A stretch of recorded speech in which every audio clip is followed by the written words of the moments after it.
रामचरितमानस लंका कांड का शेष भाग चौपाई में सुनिए। संधानी धनुसर नीकर छाड़ से उरग जिमि उड़ लागही। रायपुर सर धरनी गगन दीसी विदिशी कहो कवि भागही। भयवती कोलाहल बीकल कवि दल भालु बोले आतुरे। रघुवीर करुणा सिंधु आरद बंधुजन रक्षक हरि। उसने धनुष पर संधान करके बाणों के समूह छोड़े। वे बाण सर्प की तरह उड़कर जा लगते थे। पृथ्वी आकार और दिशा विदिशा सर्वस्त्र बाण भर रहे हैं। बानर भागे तो कहाँ अत्यंत कोलाहल मच गया। बानर भालू की सेना व्याकुल होकर आर्त पुकार करने लगी। हे रघुवीर, हे करुणा सागर, हे पीड़ित के बंधु, हे सेवकों की रक्षा करके उनके दुख हरने वाले हरि। दिए निज दिल बिकल देखी कटिकसी निसंग धनुहार। लक्ष्मण चले क्रुद्ध होए नाय राम पद मात। अपनी सेना को व्याकुल देखकर कमर में तरकस कसकर और हाथ में धनुष लेकर श्री रघुनाथ जी के चरणों में मस्त नहाकर लक्ष्मण जी क्रोधित होकर चले। रेखल का मारी सी कपि भालू मोहि बिलो को तोर मैं कालू। खोजत रहूं तो ही सुत घाती आजु निपाते जुड़ावो छाती। लक्ष्मण जी के पास जाकर कहा, अरे दुष्ट बानर भालू को क्या मार रहा है? मुझे देख, मैं तेरा काल हूं। रावण ने कहा, अरे मेरे पुत्र के घातक, मैं तुझे को ढूंढ रहा था। आज तुझे मारकर अपनी छाती ठंडी करूंगा।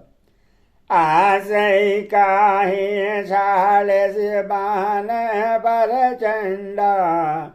लक्ष्मण की सकल सतखंड। कोट नहीं आयुध रावण डारे। तिल भरवान करे काट निहारे। ऐसा कहकर उसने प्रचंड बाण छोड़े। लक्ष्मण जी ने सबके सैकड़ों टुकड़े कर डाले। रावण ने करोड़ों अस्त्र शस्त्र लाए। लक्ष्मण जी ने उनको तिल के बराबर करके काट कर हटा दिया।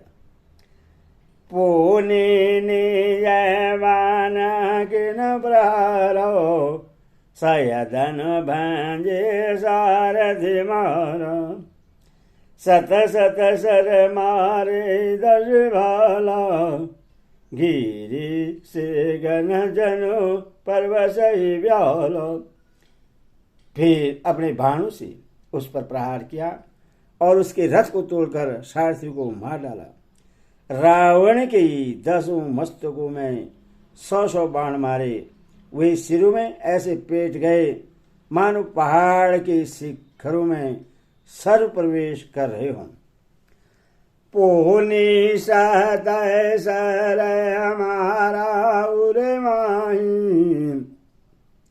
पार हुआ धरनी तल सोदे गजनाई। उठा पर बल पुरे मुरे जो जोगी। छाड़े से ब्रह्मा दे नहीं जो सोगी। फिर 100 बाण उसकी छाती में मारे। वह पृथ्वी पर गिर पड़ा। उससे कुछ भी होश न रहा। फिर मूर्छा छूटने पर वह परवल रावण उठा और उसने वह शक्ति चलाई जो ब्रह्मा जी ने उससे दी थी। सो ब्रह्मांड प्रचंड शक्ति अनंत उर लाग सही। परिवीर बिकल उठाव 10 मुखो अतुल बल महिमा रही। ब्रह्मांड भवन विराज जागे एक सृजी रजगनी। ते जहाँ ठान मूड रावण जान नहीं त्रिभुवन धनी। वह ब्रह्मा की दी हुई प्रचंड शक्ति लक्ष्मण जी की ठीक छाती में लगी। वीर लक्ष्मण जी व्याकुल होकर गिर पड़े। तब रावण उन्हें उठाने लगा। पर उसके अतुलित बल की महिमा यो ही रह गई, व्यर्थ हो गई, वह उन्हें उठा न सका। जिनके एक ही सिर पर ब्रह्मांड रूपी भवन धूल के एक कण के समान विराजता है, उन्हें मूर्ख रावण उठाना चाहता है। वह तीनों भुवनों के स्वामी लक्ष्मण जी को नहीं जानता। देख पवन सुत धायऊं बोलत बचन कठोर, आवत कभी हनियो ते मुष्टि प्रहार पर घोर। यह देखकर पवन पुत्र हनुमान जी कठोर वचन बोलते हुए दौड़े। हनुमान जी के आते ही रावण उन पर अत्यंत भयंकर घुसे का प्रहार किया। जन टेके कभी भूमि न गिरा, उठा सवारे बाहुधरि सभरा। मुठि काई कहता ही कभी मारो, परहु शैल जनु वज्र प्रहारो। हनुमान जी घुटने टेक कर रह गए, पृथ्वी पर गिरे नहीं और फिर क्रोध से भरे हुए संभाल कर उठे। हनुमान जी ने रावण को एक घुसा मारा। वह ऐसा गिर पड़ा जैसे वज्र की मार से पर्वत गिरा हो। मूर्छा गे बहुरी सो जागा, कभी बल विपुल सराहन लगा। धिग धिग मम पुरुष धिग मोही, जो थे जियत रहे सुरद्रोही।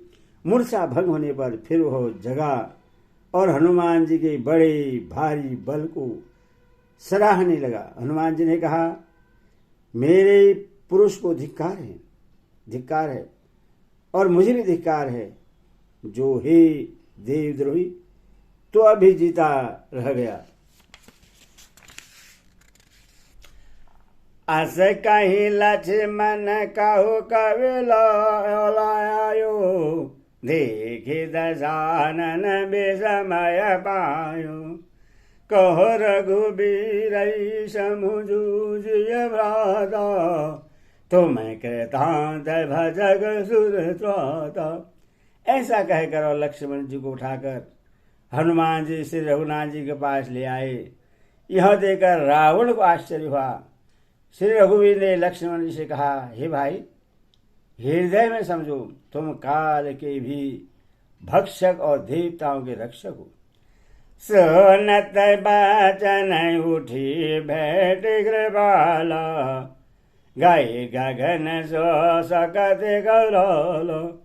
पुनि का दंड वन गई धोई, रिपुसन मुख अति आतुर। ये वचन सुनते ही कृपालु लक्ष्मण जी उठ बैठे। वह क्रार शक्ति आकाश को चली गई। लक्ष्मण जी फिर धनुष बाण लेकर दौड़े और बड़ी शीघ्रता से शत्रु के सामने आ पहुंचे। आतुर बहुरी विभजी, सैदन सूत हति व्याकुल कियो। गिरियो धरनि दस कंधर, विकल तर भान सत बधियो। सारथि दूसर घाल रथ ते ही, तुरंत लंका ले गयो। रघुवीर बंधु प्रताप पुंज बहुरी, प्रभु चरण ही नयो। फिर उन्होंने बड़ी ही शीघ्रता से रावण के रथ को चूर चूर कर और सारथी को मारकर उससे रावण को व्याकुल कर दिया। 100 बाणों से उसका हृदय भेद दिया, जिससे रावण अत्यंत व्याकुल होकर पृथ्वी पर गिर पड़ा। तब दूसरा सारथी उसे रथ में डालकर तुरंत ही लंका को ले गया। प्रताप के समूह श्री रघुवीर ने भाई लक्ष्मण जी ने फिर आकर प्रभु के चरणों में प्रणाम किया। वहां दशानन जाग करे लाग कसु जग, राम विरोध विजय जाओ सडहर बसती। वह लंका में रावण मूर्छा से जाकर कुछ यज्ञ करने लगा। वह मूर्ख और अत्यंत अज्ञानी हठबस श्री रघुनाथ से विरोध करके विजय चाहता है। यहाँ विभीषण सब सुधि पाई, सपद जाई रघुपति सुनाई। नाथ करहि रावण एक जागा, सिद्ध भय नहीं मरहि अभागा।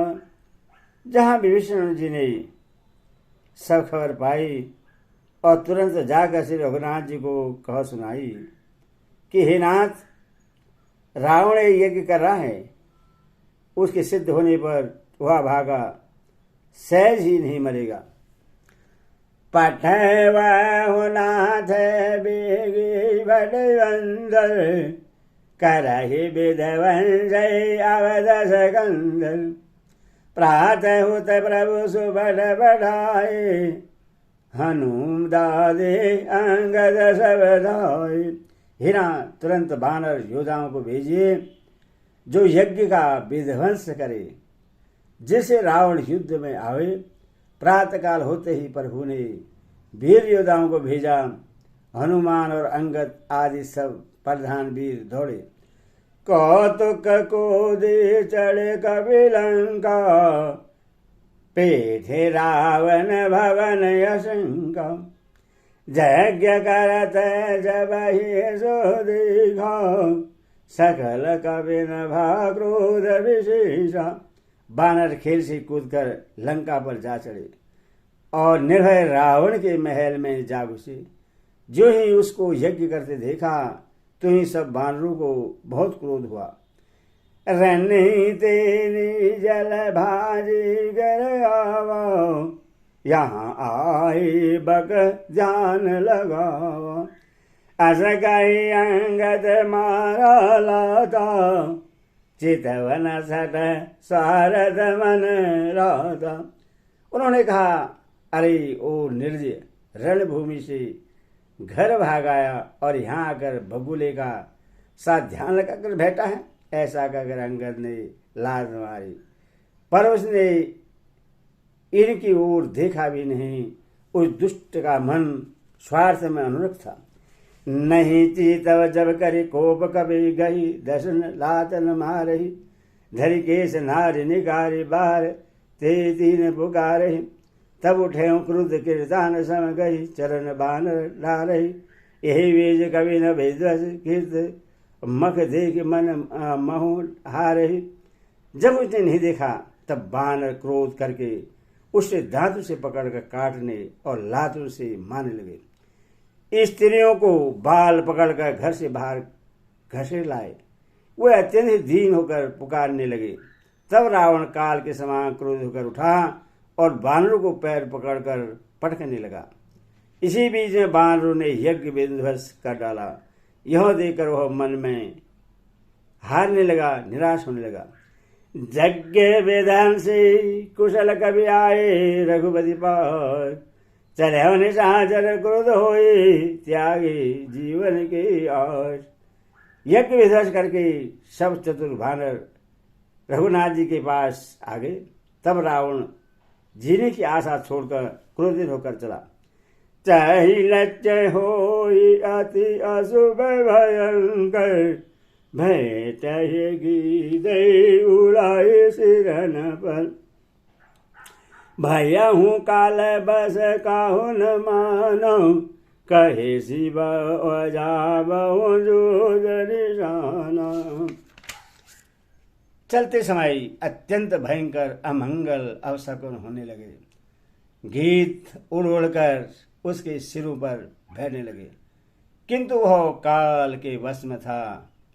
इससे किसी भी अवशकुन को नहीं मानता था। उसने कहा, युद्ध का डंका बजाओ। मंगल भवन अमंगल हारी, रहो सदा शरद अचिर बिहारी। जय सिया राम राम राम जय सिया राम राम राम जय जय। बोल सियावर रामचंद्र की जय, बोल पवन सुत हनुमान की जय, बोल कृष्ण लाल की जय, बोल सीता माता की जय, बोल साची दरबार की जय।